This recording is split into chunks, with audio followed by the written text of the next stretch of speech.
On each Monday, when I introduce Mr. Heath, I introduce him as a mental health expert. He shares with us professional insights regarding our mental and emotional well being. However, in listening to him tonight, I felt as if we were not listening to just a mental health expert, but sound like we were listening to a preacher.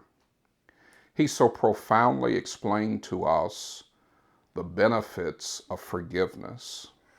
So much so that I am going to set aside my original planned lesson for this evening and use that at a later time, but ask your attention to two pertinent passages that help to complement and support the information that has been previously shared.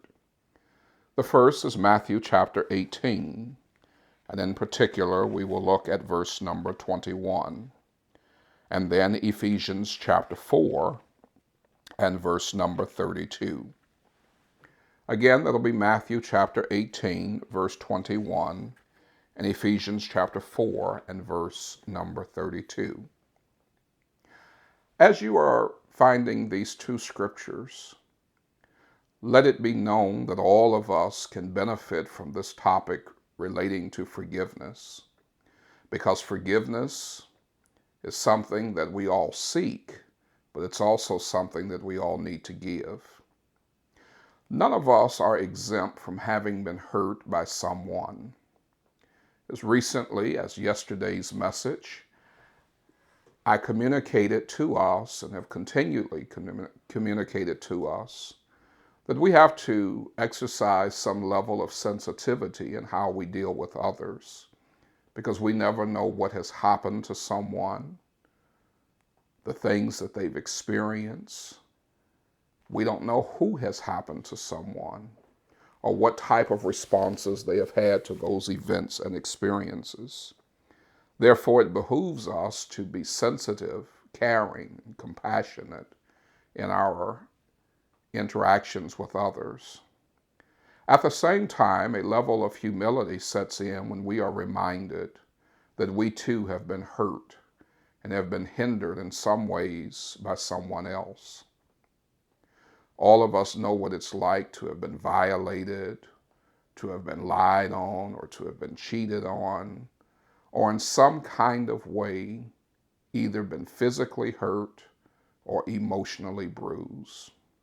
So forgiveness is a topic that is relevant, and for many it becomes a lifelong process to forgive, to let go and let God.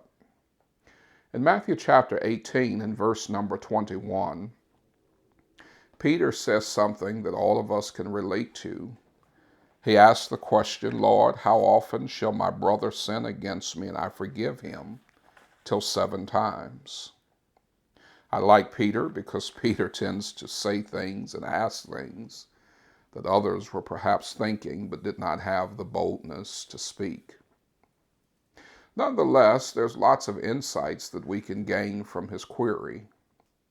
The first is that he says, how often shall my brother sin against me? That means that all of us are struggling with hurt that can usually be caused by someone who's very close to us. It's one thing to say it was a known enemy, some adversary.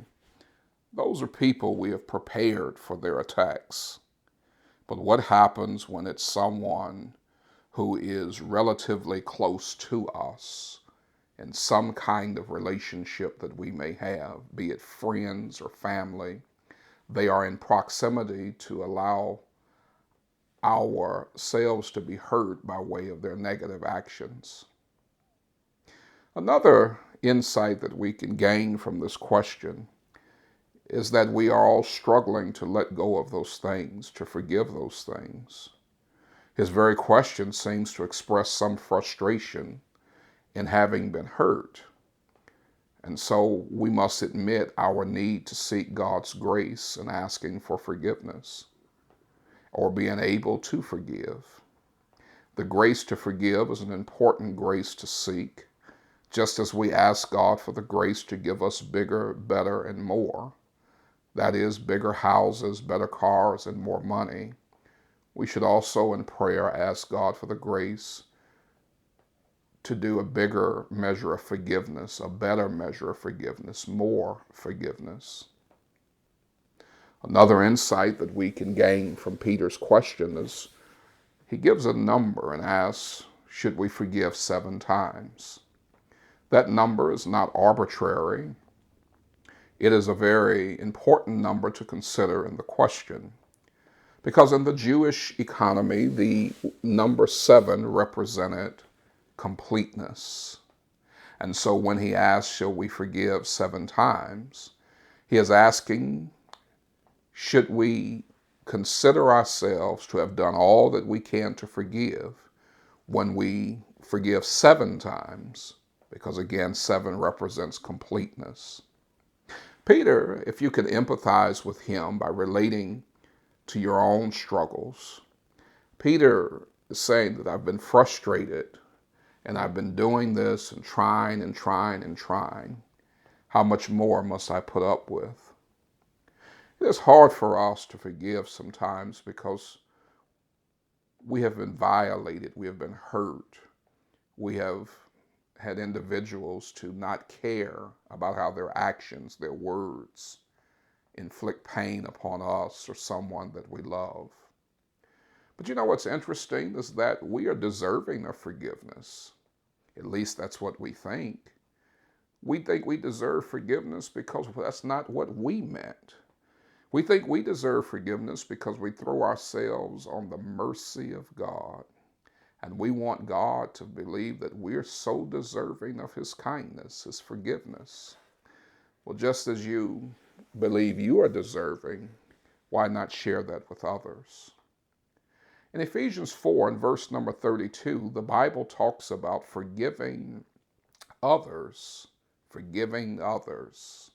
Yes, forgiving others. But it also says, even as God, for Christ's sake, has forgiven us. You see, when we're on top of that mountain and we're looking down on those in the valley who have offended, and we think that we're standing on the mountain that makes us more righteous and more pious than everyone else, we have to remember that we too have offended someone. None of us escape this life having been perfect, never having done anything to cause hurt or harm to someone else. So before you stand on a mountain looking down on others, remember that you have been forgiven and you must share that forgiveness with others.